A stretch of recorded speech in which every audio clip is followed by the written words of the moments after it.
The morning air was cool, kissed with the soft scent of rain-soaked grass. The small town of Maplewood had just begun to wake, its streets still quiet except for the distant hum of a milk truck and the chirping of sparrows dancing across telephone wires. On the corner of Willow Street, outside a quaint little cafe called the Morning Paw, a young woman named Clara Bennett sat by the window, her hands wrapped around a mug of steaming coffee. She came here every morning before work, same time, same corner, same table. It was her routine, her little escape from the chaos of her own thoughts. Clara had always been a quiet soul, an artist who once believed that love could heal anything, until life proved otherwise. 2 years ago, she had lost her fiancé in a car accident, and since that day, the world had felt gray. The paintbrushes that once brought her joy now lay untouched in a jar by the window of her small apartment. She spoke little, smiled less, and avoided anything that reminded her of happiness. That morning, however, something unusual broke her routine. As she stirred her coffee absently, she heard a faint scratching sound at the glass door. She turned, expecting to see a delivery boy, but instead, it was a dog. A muddy, rain-drenched golden retriever, his fur tangled and his eyes full of exhaustion, stood outside the cafe door. He wasn't barking or begging. He just looked directly at her, as if he knew her somehow. There was a gentleness in his eyes, a quiet plea for kindness. Clara's heart, usually sealed behind walls of grief, skipped a beat. She rose from her seat and went outside, the bell above the cafe door chiming softly. The rain had begun to fall again, light and misty. The dog didn't move. He just wagged his tail weakly as she approached. "Hey there, buddy," she whispered, kneeling beside him. "Where's your home?" The dog tilted his head, almost as if trying to understand her words. His collar was missing, and his fur was damp with cold. Clara sighed and glanced around, but there was no one in sight, only the drizzle and the quiet rhythm of early morning. Without thinking, she took off her scarf and wrapped it gently around the dog's neck. "All right," she murmured. "Let's get you warm." Inside the cafe, the owner, a kind old man named George, smiled when Clara walked in carrying the dripping retriever. "Found yourself a friend, huh?" he said, handing her a towel. Clara smiled faintly, the first real smile she had felt in months. "I guess I did." As she dried the dog's fur, he leaned into her touch, resting his head against her knee. There was something deeply comforting about him, as though his warmth was melting away the frost around her heart. For a long moment, Clara forgot the weight of her past. She didn't know it yet, but this encounter would change everything. Later that day, she took the retriever to the local vet. The sign above the door read, "Maplewood Animal Care, Dr. Noah Hayes." Clara hadn't met the town's new vet before. When she stepped into the clinic, the bell above the door jingled again, and a tall man with kind brown eyes looked up from behind the counter. "Hi," he said warmly. "How can I help?" Clara explained how she'd found the dog. No collar, no tags, soaking wet in the rain. Dr. Hayes crouched down, meeting the retriever's gaze. The dog licked his hand as if to say thank you. Well, Noah smiled. "He looks healthy, just tired and hungry. You might have saved him from a rough night." Clara shrugged. "I just couldn't leave him out there." Noah nodded approvingly. "That says a lot about you." She didn't know how to respond to that. Compliments had become foreign to her, like sunlight after too long in the dark. Noah scanned the microchip database but found nothing. "No chip," he said finally. "Looks like he's a stray. Unless someone comes looking for him, he's all yours, at least for now." Clara looked at the retriever, who wagged his tail happily, his eyes glimmering with gratitude. She sighed, smiling gently. "Guess I have a roommate then." "Lucky dog," Noah said, grinning. "What'll you name him?" Clara hesitated, then looked into the dog's golden brown eyes. "Leo," she whispered. "He looks like a Leo." The name fit perfectly. That evening, as she sat in her apartment sketching for the first time in months, Leo lay curled beside her, his head resting on her foot. Every now and then, he'd look up at her, as if checking to make sure she was still okay. There was something magical about that silent connection to souls that had lost something, slowly helping each other heal. For the first time in years, Clara didn't feel alone. The hum of the city outside faded into the background, replaced by the steady rhythm of Leo's breathing. When she finally put down her pencil, she looked at the paper. It was a sketch of Leo, peaceful, loyal, and full of light. She smiled through tears she hadn't realized were falling. Somewhere deep down, Clara knew this wasn't just coincidence. Fate had sent her Leo for a reason, not to replace what she had lost, but to remind her that love, in all its forms, still existed. And soon, Leo's arrival would lead her into another unexpected journey, one that would test her heart, challenge her fears, and maybe, just maybe, open it to love again. Would you like me to continue with part 2 next 1000 words, where Clara's bond with Loa deepens and she crosses paths with Noah again, leading toward a gentle love story intertwined with healing and hope? Days turned into weeks, and life began to find a rhythm again. Not the dull, lifeless kind Clara once lived, but a softer, warmer one. Every morning, Leo would wake her up by gently placing his paw on her arm, his golden eyes filled with quiet excitement. He had learned her habits when she liked her coffee, where she kept the brushes, and even when she needed silence. Leo wasn't just a dog. He was her shadow, her listener, and somehow, her protector. When Clara worked late at night sketching by the dim glow of her desk lamp, Leo would curl at her feet, keeping watch as though he understood that she had finally started painting again. The walls of her apartment, once bare, now filled with life again, paintings of Leo, the cafe, and even the rainy morning they first met. Each stroke of her brush carried emotion she thought she had lost forever.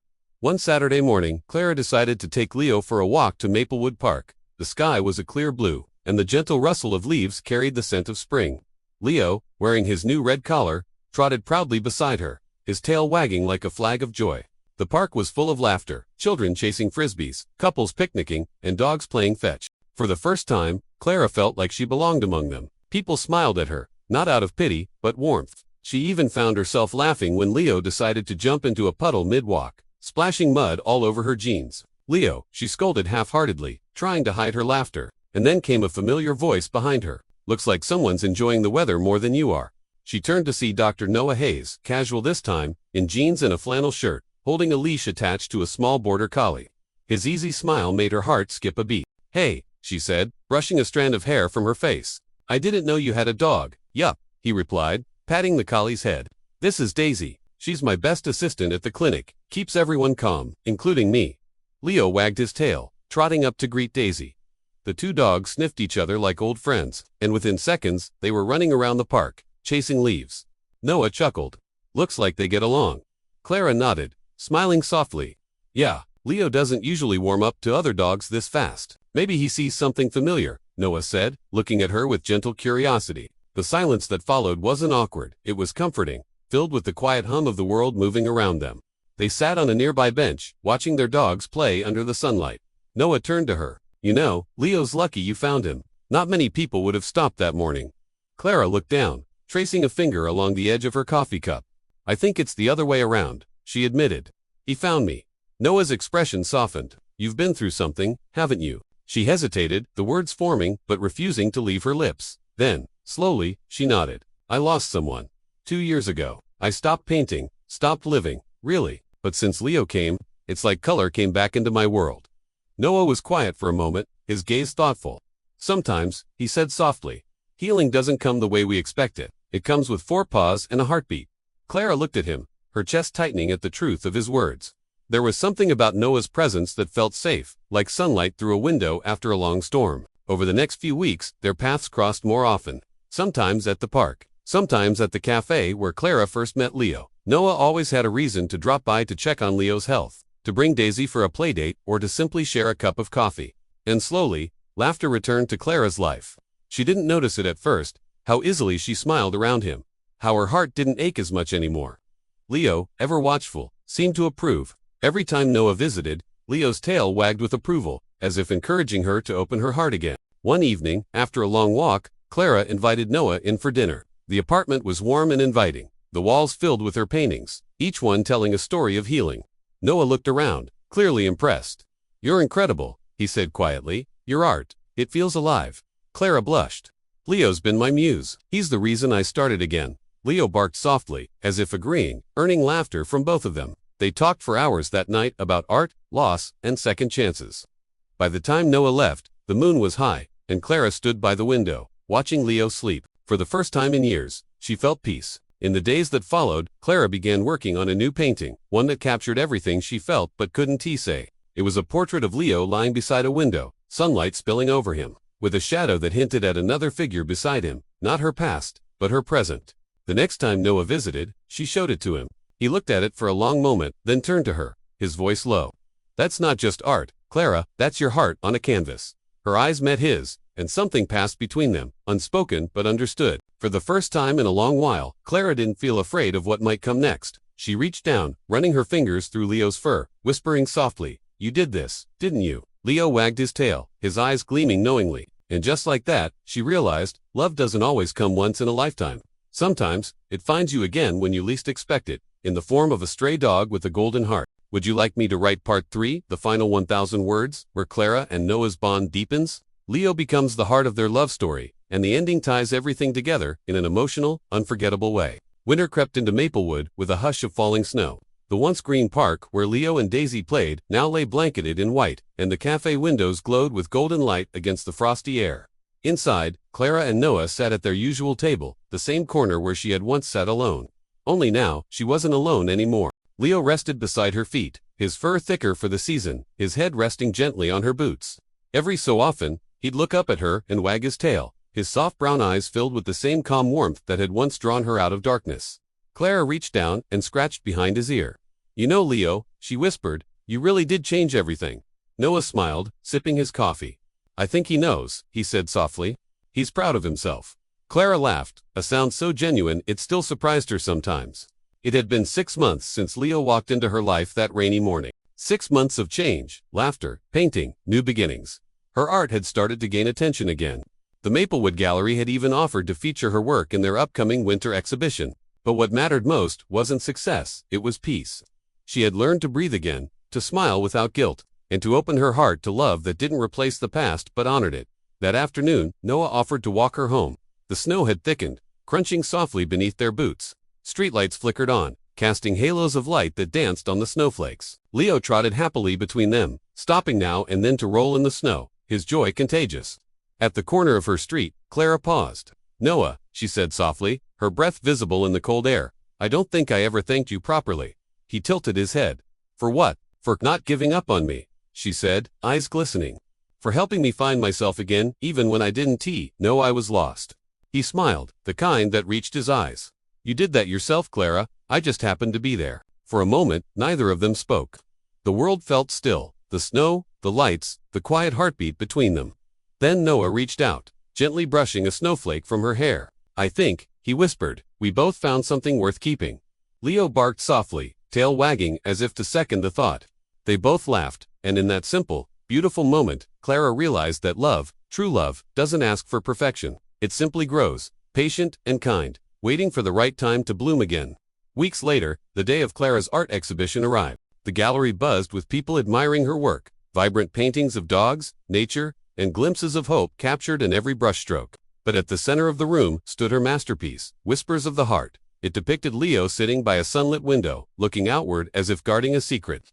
Behind him, faintly in shadow, were two figures, a man and a woman, standing together, their outlines glowing with soft light. It was her story, the story of how grief turned into grace, and how love found its way back home through a stray dog with golden fur. As she stood beside the painting, Noah joined her, wearing that familiar flannel shirt she had teased him about so many times. "You did it," he said, pride shining in his eyes.